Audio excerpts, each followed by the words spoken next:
भन्नु। हामी एकदम खुसी छौँ। अहिले रातिको 1:10 भयो जस्तो छ लगभग। अनि चाहिँ हाम्रो सबै कुरा चाहिँ सुनिदिनु भयो उहाँ माननीयज्यूले र सबै कुरो लिखित गरेर दिनुभएको छ कि हप्ता दिनभित्रमा सबै कुरो चाहिँ ओपन गरिदिन्छौँ, किनकि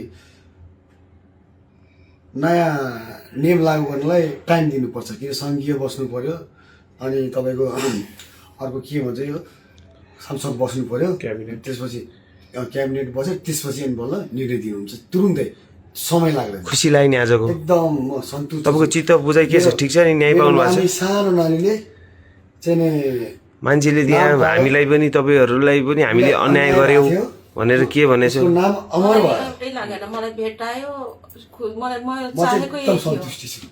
हामीले गल्ती गरेका छैनौँ नि, मान्छेले त हामीलाई दोष लागिरहेछ नि, सिमरा आउनु दिन्न रे, मलाई न्याय मिलाइदियो बस यति नै छ। न्याय पाउनु खुसी हुनुहुन्छ नि? ल राम्ररी बस्नु होला है, जनताले बुझ्छन् एक दिन होइन, हजुरले न्याय पाउनुपर्छ।